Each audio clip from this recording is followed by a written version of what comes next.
So today we're looking at the Queen of Swords and the symbolism on this card.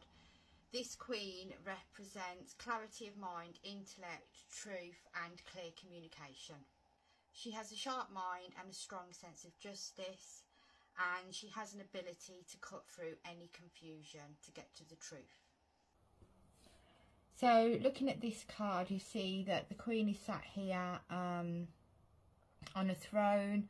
Within the throne you can see that there's an angel face, there's butterflies in the carvings, and she's actually sat in the clouds. So the throne represents stability, authority and wisdom. The butterflies and angels symbolise transformation. The clouds that she's sat within represent clarity of thought and guidance from a higher realm. And the clouds reflect her connection to the mental and intellectual realms. She's holding her sword in the upright position with what appears to be a steady and firm grip. And the upright sword symbolises her clear and direct communication, as well as her ability to discern truth from falsehood. It also represents her readiness to take action when necessary, cutting through lies or misunderstandings. Her left hand is stretched out, and this gesture represents openness to receiving new ideas or information, and it also suggests a balance between welcoming communication and setting boundaries, showing that she's a good listener but she also remains guarded. The crown that she's wearing here, I'm not sure if you can see, but it's actually a crown of butterflies. And the butterflies represent transformation, intellect and the ability to rise above earthly matters to see things from a higher perspective. It also signifies her connection to the realm of ideas and her capacity for insight. Coming back to the clouds symbolise the ever-changing nature of thoughts and ideas. They're actually meant to appear as if they're being windswept, so that the clouds are being swept through the sky by the wind, and the wind would reflect her sharp mind and the swift movement of her thoughts, indicating mental agility and clarity. The expression on her face, which appears to be serious but calm, shows that she's not easily swayed by emotions or sentimentality. She is someone who values truth and logic, and her calm demeanour suggests a strong inner resolve and clarity of purpose. So how might the Queen of Swords show up in a reading? So the Queen of Swords, she's a very direct communicator. She values honesty and truth. She's very straight to the point. She doesn't mess about. When she wants to say something, she speaks it. She speaks her truth. She can be accused of lacking in emotion sometimes, so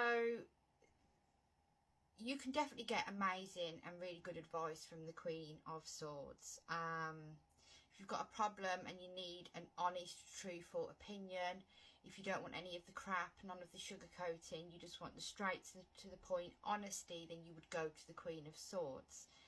If you want a cuddle and you want some empathy and you want somebody to tell you it's all going to be okay even when maybe it's not, then don't go to the Queen of Swords, because she's just going to upset you, because the Queen of Swords is going to tell you how it is, basically. She's not there to give you cuddles. She's not there to even be your best friend, although she can be your best friend. It doesn't mean that she can't be. But she is always going to tell you the truth, and because that's what she values. She rules over communication, so her communication is always very clear as well. There's never any kind of second guessing what she means, because what she says is what you get. You will know her message. Her message will be clear. So in reading, she would show up to you either to represent a person who is very much like I've just described, or to represent yourself if you're that way, if you can be if you can relate to the energy of the Queen of Cups. But she can show up to just explain to you at this moment in time that there's a time for clear thinking, clear communication, but also to act independently, because she also very much values self-reliance, independence, having a belief in what you say, speaking your own truth. So if there's something that you believe in and you need to get that off your chest, she might show up in a reading to say, you know, it's time now to speak your truth. She can show up to talk about a truth that is going to be coming to light, that there's something that needs to be said, either from you or from another to you, maybe even, or a truth that you need to face. She can show up to talk of a big decision that needs to be made. But when the Queen of Cups shows up, she's there to explain to you that the decision that you made needs to be made out of logic. It needs to be made from the head rather than the heart. You need to take the emotions out of the equation here, and you need to allow your logical mind to come up with the solution, or to make the decision for you. If this card comes up in a reading, it's telling you that there's no room for emotion in the emotion here when making this decision. Because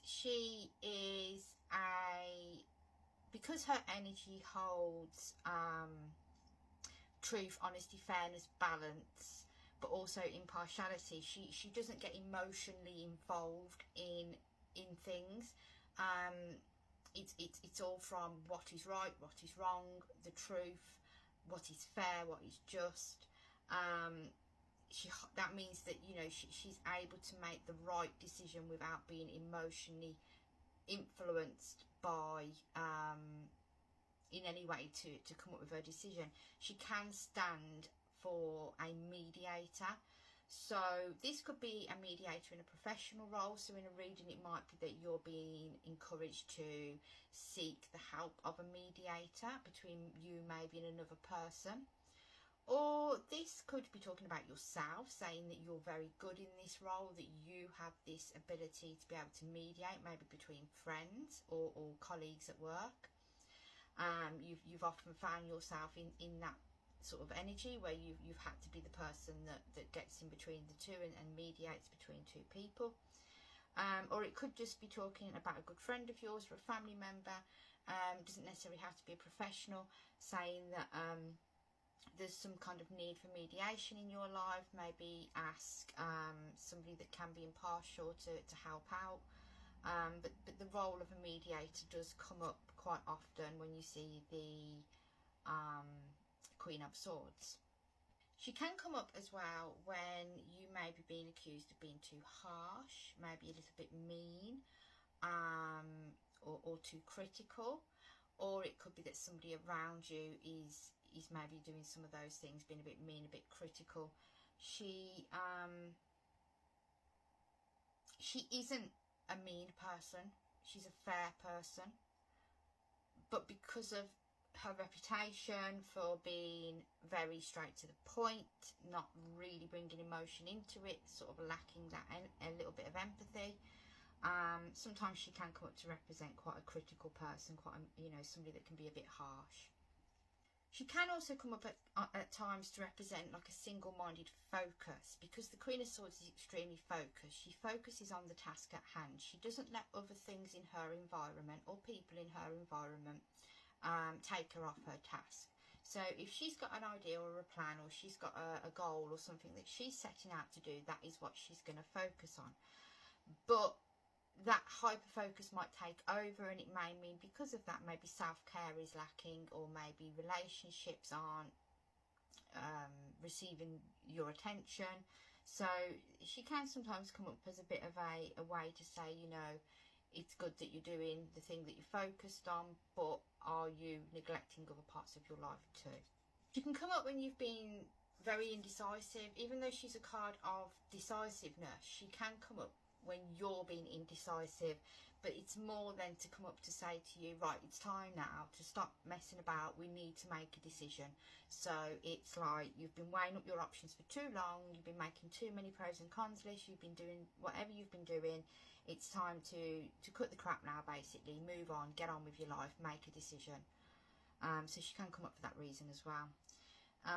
She can also come up when somebody might be struggling a little bit with their emotional body, maybe a person that has experienced some sadness, grief, loss, depression, that kind of thing. Maybe there's been some trauma, but because of that, they're struggling to feel the feelings. Maybe they're bottling it up, or they're just not not acknowledging the way they feel, and they're trying to just carry on through life. And usually it's times where they can be putting all their energy into work or something like that as a distraction, as to not have to do the grieving part, or the go through the sadness, or admit that they're really struggling. So she can kind of come up to highlight that a little bit, and just to indicate that the importance of, even though it's important to still carry on with your life, it's important to still get on with your work. The house obviously needs cleaning still when you are feeling the down feelings, but it's also important that you still do need to take time for yourself and allow yourself to heal. And we actually heal through feelings, so we need to feel the feelings to do the healing. There's also that element of, especially with the Queen of Swords, because she's guarded, because of past hurts. It might be that she's very guarded now, and she doesn't want to let anybody in. So maybe she's not having new relationships. Or she's very untrustworthy, or she just won't let people get close to her. So there's that. It's that kind of like, she's been hurt in the past, and now she's put up the walls, and she won't let others in. So that can often come up to show that's happened with a person in a reading too. Lastly, boundaries. She can definitely come up in a reading to tell you that you do need to set some boundaries, and with others, and because she speaks about the importance of being firm but fair. So be fair with how you set the boundaries. You don't need to be horrible or anything, but just that you still need to be firm around the boundaries you set, and expect that other people appreciate and respect them. And when it comes to the fairness, obviously she very much appreciates about being fair with everybody, but that includes yourself. So in order to be fair to yourself, it's so important that you are setting boundaries. So she does often come up in a reading to highlight that a person needs to set better boundaries for themselves with others.